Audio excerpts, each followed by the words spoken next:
Can a €180 shoe compete against the more expensive top-of-the-line racing shoes?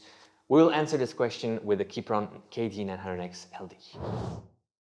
Hey everyone and welcome back on the channel. My name is Alex. In today's video we have the review of the KIPRUN KD900X LD, the top-of-the-line racing shoe by KIPRUN, the running brand of Decathlon.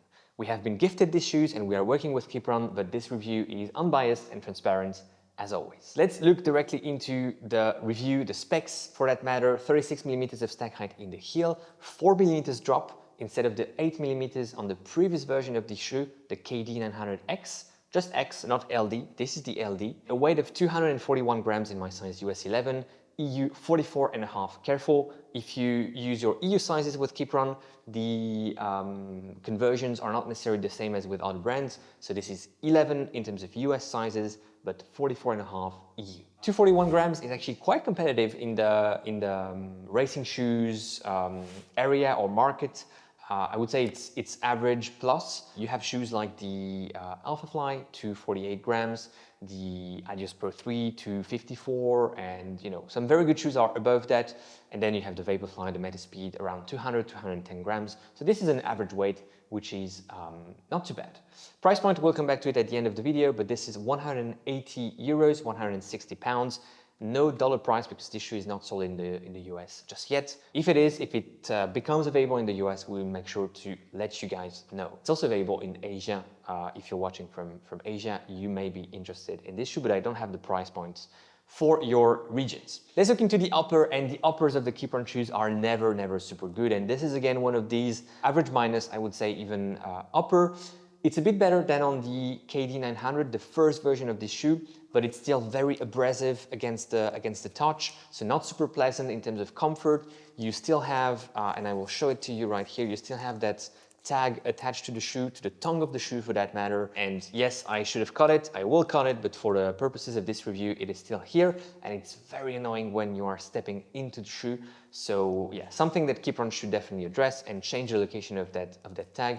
It's used for various reasons. One of them is actually quite handy, and that's tracking the products that you are buying in the Decathlon store. You just have to drop them into the those big bins at the exit of the store when paying, and it's quite nice, automatic. So that's the reason why it's here, but it should be somewhere else, and it would work the same way when exiting the store. The other thing that you have to notice about this, about this upper is the fit and the way it fits. It's a true to size shoe, but that runs rather long and narrow, meaning that you don't have a lot of space on the side of your foot, and you have more than a thumb at the top of this shoe.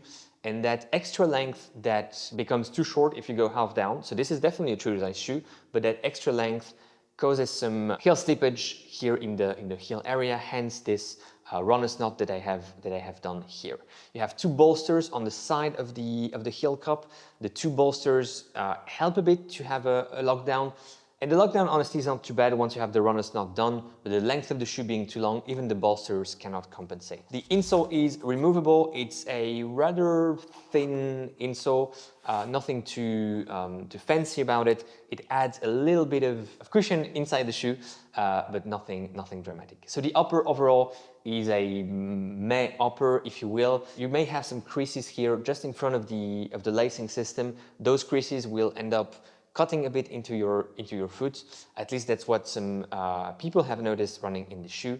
And yeah, I think it's worth sharing with you. Now looking into the midsole, and that's where this shoe is really setting itself apart from the previous version, the KD900. The midsole here is much softer and bouncier. It's a much better compound overall. This is called V-Foam Plus. It's the new generation of V-Foam, and it's a blend of PEBA and EVA. But it's an interesting blend because it doesn't really feel like there's any EVA at all in it. Very nice heel in this shoe. The 36mm could be more, and hopefully will be more in the future on the upcoming versions of the KIPRUN racing shoes.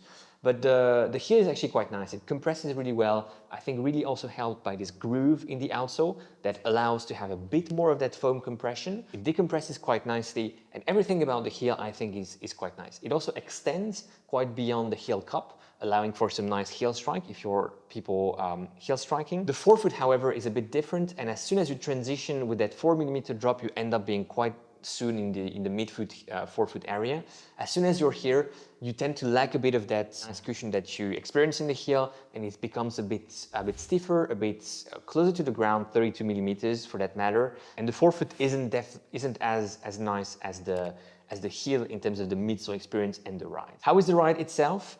It's a very direct, aggressive ride that I would qualify as more suited for a 10K and half marathon than for the full marathon distance. It's also due to the fit of the shoe. I think the full marathon, with the swelling that you're experiencing in your feet, it wouldn't be the perfect distance for this shoe. So 10K half marathon, sorry, would be my favorite distances with this shoe. The ride itself is on the, let's say, average side of things when it comes to energy return. But overall, I think, looking at where the first version of this shoe, the KD900 was, this is still a huge improvement, and there's a big gap between the two shoes, something that KIPRUN should be praised for, and they did their homework. They're still a bit behind the competition. It's better, and I think there's good stuff about this shoe. One of the very good things about this shoe, and that's a good segue, is the price point, 180 euros, 160 pounds. It's a price point that defies everything you have on the market in terms of racing shoes with a carbon plate. And KIPRUN is known for having lower prices, more attractive prices, and this is what the shoe is really bringing to the market. A good package overall, a poor upper, but a decent midsole, creating a good package. A ton of durability from the outsole. My shoe has almost 100 kilometers and I see almost no wear on the outsole.